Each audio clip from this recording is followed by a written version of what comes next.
Hi, my babies. Hi, my babies. Hi, my babies. This is a testimony talking about not needing to be like the most popular. And if you are a young person, whether you're in high school, middle school, elementary school, college, and you feel lonely and you feel like nobody gets you, nobody wants to be your friend, you feel lonely at school, I want you to listen to my testimony so that you will understand like none of that stuff matters, okay? So, I went to various schools. I went to 4 different high schools, by the way. 4 different high schools. I went to 3 different colleges, and I graduated from all like colleges. I went to, I want to say maybe 2 elementary schools. I can't remember, but maybe more. I went to 1 middle school, but I had my fair share of leaving school, going to the next, going to the next, going to the next, you know?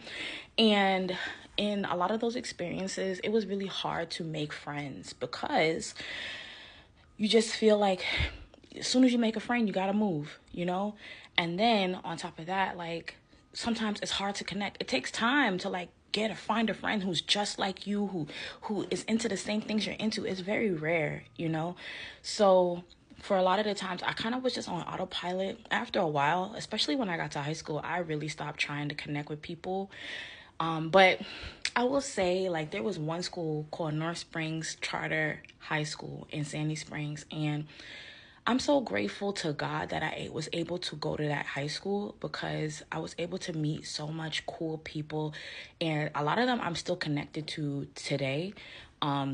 It was a very diverse school. It had so many different backgrounds of people and different cultures. And I remember I was like 1 year, I think it was my junior year or something. I was like, I'm determined to make friends. Like, I'm determined to get out of my shell. And I remember I joined like 20 clubs. Like, I just went to each club. I joined the tap team. I joined the debate team. Like, I joined mad clubs. I joined the gospel choir. And I joined all of them. And I tried to feel them out. I tried to like see like where I fit in. And I realized like I didn't fit in anywhere. But I did fit in the gospel choir. So I decided to stay. And I'm so grateful that I stayed because I was able to connect. I didn't really have any best friends, or I didn't really have any genuine friends in that choir, but I did meet some cool people. I don't keep in touch with them anymore, but I learned a lot about myself and my gifts, right? But anyways, there was a time when I had to leave that school. You know, we had to leave and move away. And I ended up moving to a school called Heritage High School in Conyers. And I just remember like I was so isolated in that high school and I did not have any friends. Like I had maybe 1 or 2 friends, but we never had the same lunch period. I used to be so mad because it was really hard making friends.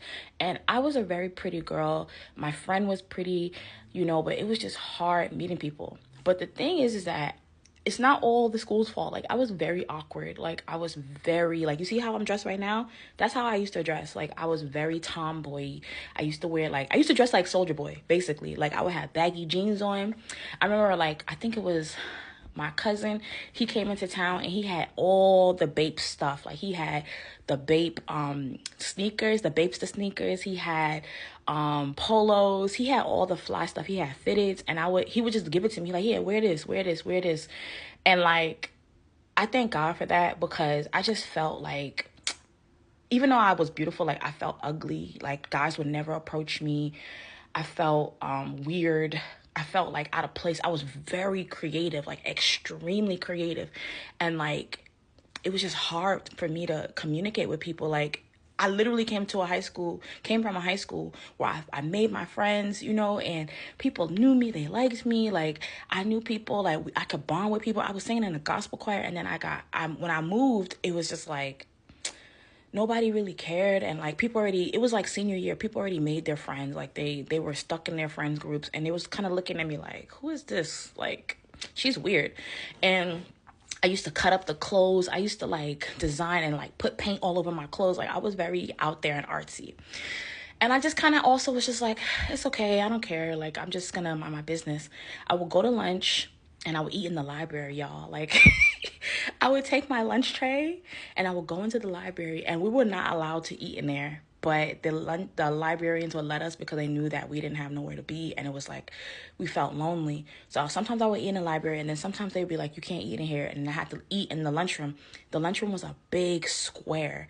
It was a huge square, and also that's the school that I learned that it tastes good to put ranch on pizza. Don't come for me, but it does taste good. So everybody was putting ranch on pizza, so I was like, you know what, I'll try it, and I was like, this is good. And I remember like I just I didn't have that community, and I would sit like the way the lunchroom was set up, like everybody could see you. Everybody could see you where you sit. Like there was no hiding, you know? So people would either eat in the library. If they didn't have friends, they would eat in the bathroom. And I was like, I'm not doing that.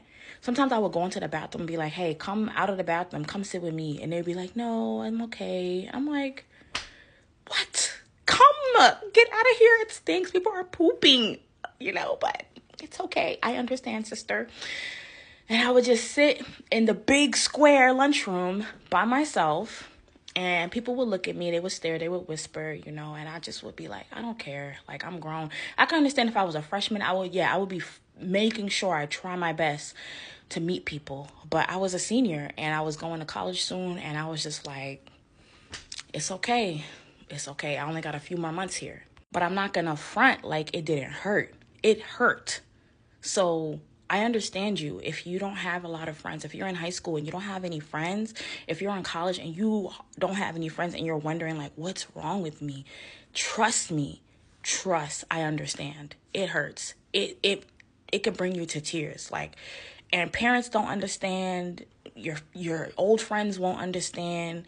Like, it's just hard, and it is what it is. But I do believe God put me in that position to process me and to show me you don't need nobody but me. No, I was not walking with the Lord heavily, but it did help me to understand how to be by myself and like stand firm.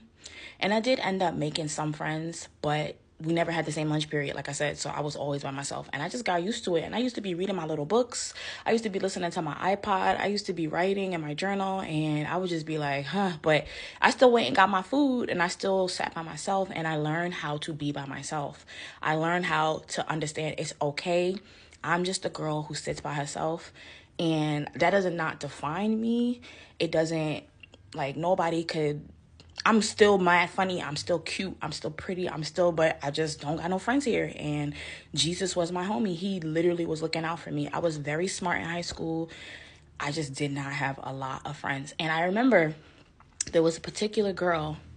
I'll never forget this day. There was a particular girl, and she used to sit with me sometimes. And I realized she was sitting with me out of pity. Okay? And I was like, oh my gosh, because we used to be cool. But then one day she was like, I can't sit with you no more. And I was like, oh, why? Like, where you going? And she was like, I got to go sit with my other friends. And she looked at me like, don't follow me. Like, you're not invited. And I was like, wow, like, damn, that sucks. But I was like, whatever, because I knew that my life was not the ending in Conyers, Georgia. Like, I knew in my mind, I'm going to college. I'm leaving Georgia. I'm moving away. I'm going to start a life somewhere else. So for a lot of people, I understand why they invested their whole lives in high school. You know, a lot of people in your high school, they're at their peak. This is as high as their popularity is ever going to get. This is as high as important that they're ever going to feel. So they put a lot of effort. You know, those people that try to bully you, those people that try to make you feel less than, like, they put mad effort into acting that way, because after high school, nobody's checking for them. Like, nobody but Jesus is checking for them. So, yeah, that's why they act like that. And you got to clock that T. You got to understand that, okay? But yeah, so much more to tell you because I got to tell you about college, okay? But I'll just leave it here. Come back for part 2.